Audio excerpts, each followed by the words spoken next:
जय श्री राधे, जय श्री कृष्णा। आप सब कैसे हैं? राधे श्याम की कृपा से सब अच्छे होंगे। और आपका स्वागत है मेरे चैनल मेरे नील में। आप वीडियो में अंत तक बने रहिए, जिससे कि आज हम बात करेंगे गृह प्रवेश को लेकर। गृह प्रवेश हमें कब करना चाहिए, हमें नए मकान में अपने कब जाना चाहिए और किस समय जाना चाहिए और किस विधि से जाना चाहिए, तो उसी के बारे में आज हम बात करेंगे। और अभी आपने हमारा चैनल सब्सक्राइब नहीं किया है तो मेरे चैनल को सब्सक्राइब कर लें, बेल आइकन को प्रेस कर लें, जैसे कि मेरी हर एक वीडियो की नोटिफिकेशन सबसे पहले आप लोगों तक पहुंचे। तो चलिए आज बात करते हैं कि गृह प्रवेश हमें कब करना चाहिए। कई बार क्या होता है कि हम जो अपने नए मकान में प्रवेश करते हैं, जो हम अपने नए मकान में जाते हैं, तो हमारा मन अशांत रहता है। हम जाकर भी शांत नहीं रह पाते हैं। मन विचलित सा रहता है कि मन में हज़ार ख्यालों सवाल रहते हैं कि कहीं से कहीं ना कहीं परेशानियां लगी रहती हैं। नए मकान कहते हैं कि जो हमें सूट नहीं करता है, कि हम मकान में आए जब से हमारे साथ ऐसा ऐसा हो रहा है। तो ये सब, और कई बार ऐसा होता है कि हम अपने नए मकान में जाते हैं तो हमें अच्छा फील होता है, हमें एकदम सुकून मिलता है अपने मकान में जाकर। तो ये सब क्या होता है कि कई बार हम लोगों से गलतियां हो जाती हैं कि हम मकान में तो चले जाते हैं, लाखों करोड़ों रुपए लगाने के बाद हम मकान में चले जाते हैं, लेकिन जो हमारे देवी देवता होते हैं, जो हमारे भगवान होते हैं, हम उनको कहीं ना कहीं ज़रूर भूल जाते हैं। तो हमारा मन इसलिए विचलित रहता है, इसलिए हमारा मन शांत नहीं रह पाता है कि हम इतना रुपए लगाने के बाद और हम थोड़ा सा रुपए पूजन में नहीं लगा पाए, पूजा हम नहीं करा पाए विधि के साथ।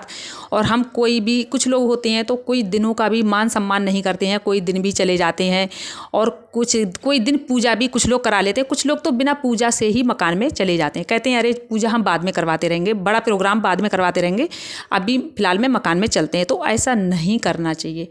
बड़ा पूजा आप जब करवाएं, जो करवाएं तो करवाते रहें। अगर आप ज़्यादा नहीं करवा सकते हैं तो आप सत्यनारायण भगवान की कथा आप ज़रूर मकान में कराइए।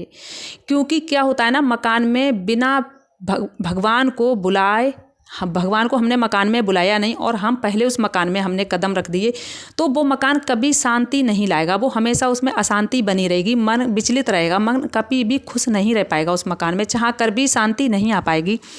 तो ये हमें सब करना चाहिए। और सबसे पहली बात, आपको एक काम ज़रूर करना चाहिए। कभी भी आप मकान में आप जाएं तो अधूरे मकान में नहीं जाएं। क्या होता है ना कि कितनी बार हम लोग सोचते हैं कि चलो हमारा आधा अधूरा मकान हो चुका है और हम रेंट पे रहते हैं, तो चलो अपने मकान में चलते हैं, हमारा इधर रेंट भी बच जाता है तो अपने में ही चलते हैं। लेकिन नहीं, ऐसा नहीं करना चाहिए कि उस मकान में अगर हम चले तो जाते हैं, हमें ये तो सब ठीक लगता है, लेकिन उस मकान में जब हम अधूरे में जाते हैं कि खिड़की अधूरी पड़ी है, दरवाज़ा अधूरा है या नल अधूरा है, जो भी अधूरापन लगा है, तो वो हमारी लाइफ में अधूरापन बना ही रहता है, ज़िंदगी भर बना ही रहता है। तो इसलिए कभी भी सबसे पहले आप इस चीज़ का ज़रूर ध्यान रखें। चाहे 2 महीने 3 महीने आप देर से चले जाएं, लेकिन उस मकान में कभी भी आप अधूरे में नहीं जाएं, उसको कंप्लीट होने के बाद ही आप उसमें जाएं। तो आप पूजन की विधि आप ज़रूर जान लीजिए। कहते हैं कि लोग इतना रुपए लगाने के बाद पूजा में नहीं लगा पाते, तो सबसे पहले आप पूजा के लिए रुपए ज़रूर निकाल के रखिए कि ये पूजा में हमें रुपए लगाना है और हमें ये पूजा के लिए बचा के रखना है।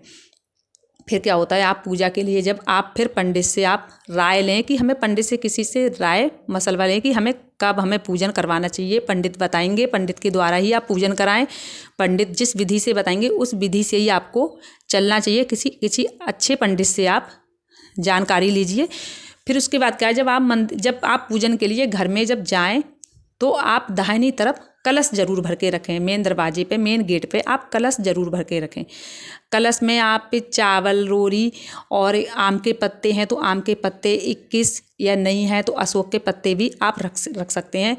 फिर आप जब अपने साथ जाएं तो गणपति बाबा की प्रतिमा ज़रूर लेके जाएं। क्या होता है ना, गणपति बाबा के बिना कोई पूजा संपन्न नहीं होती है, कोई पूजा पूर्ण नहीं होती है, क्योंकि गणपति बाबा जब तक नहीं होते हैं वो काम पूर्ण नहीं माना जाता है। तो आप वहाँ पे जाएं। और उससे पहले क्या होता है ना, अक्सर लोग फ्लैट लेते हैं या मकान ज़मीन से लेकर बनाते हैं, तो जो उसका ऑनर मालिक है, जो अक्सर जाना आना उनका लगा रहता है, तो कभी भी उस मकान में वो कुछ भी खड़े होकर खाएं नहीं, जूठा नहीं करें, क्योंकि वहाँ सबसे पहले देवताओं का भोग होगा। सबसे पहले देवताएं वहाँ पे खाएंगे, उनका भोग लगेगा, वो विराजमान करेंगे। उससे पहले आप वहाँ पे कुछ भी नहीं खाइए। टॉयलेट वगैरह भी आप यूज नहीं करिए, चाहे तो वो आपका फ्लैट हो, जो भी हो, आप कभी भी उस मकान में कुछ भी यूज नहीं करिए, क्योंकि पूजन के बिना ऑनर का यूज करना ठीक नहीं माना जाता है। बच्चे हैं तो बच्चे तो कर सकते हैं, लेकिन जो ऑनर मालिक हैं उनको नहीं यूज नहीं करना चाहिए। ठीक है।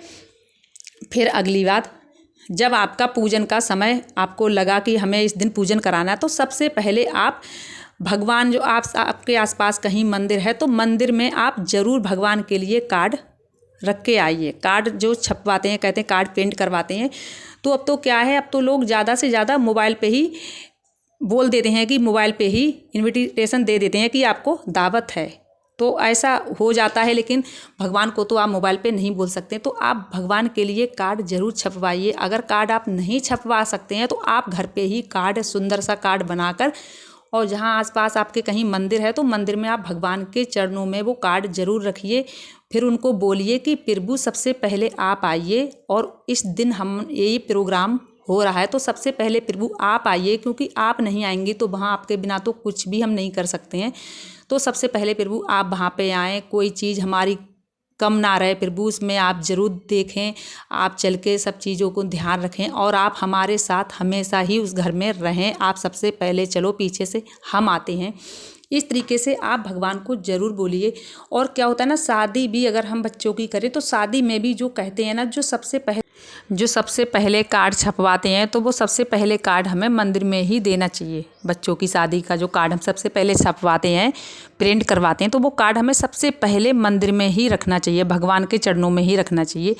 क्योंकि ये सब काम हमें, देखो, सबसे पहले अगर हम भगवान को ही, जिसने हमें दुनिया दिखाई है, जिसने हमें सब कुछ दिया, हम उनको ही कहीं ना कहीं भूल जाते हैं, तो ये हमें नहीं करना चाहिए। ठीक है। तो उसके बाद अब ये सब हो गया तो हम फिर घर पे हम अपने पूजन कराते हैं, गृह प्रवेश कराते हैं। तो गृह प्रवेश कराने के समय हमें किन किन चीज़ों का ज़रूर ध्यान रखना चाहिए। तो देखिए, उस टाइम हमें, अगर हम पूजन कराते हैं तो अक्सर लोग, आज क्या होता है कि लहसुन प्याज का खाना बना देते हैं, इस टाइम भी बना देते हैं, नहीं ध्यान देते हैं, कितना नहीं दे पाते हैं तो बना देते हैं। तो आप क्या करिए, आप ननद को, आपके घर कोई ननद हो या आपके ननद की जो भी कोई बेटी हो, जैसी भी हो, कोई ननद रिश्ते में लगती हो, मान में लगती हो जो कहते हैं, तो आप उनसे खाना बनवाइए। और उनसे खाना बनवा के, और अगर आपके, अक्सर अब तो सबके घर लड्डू गोपाल हैं, लड्डू गोपाल अगर हों तो लड्डू गोपाल को भोग आप उसी से, खीर पूड़ी जो भी है आप वहाँ पे लगवाइए। तो आपकी रसोई का भी पूजन हो जाएगा उसी से, रसोई का भी पूजन, क्योंकि रसोई का पूजन भी बहुत ज़रूरी है, रसोई का पूजन भी हो जाएगा।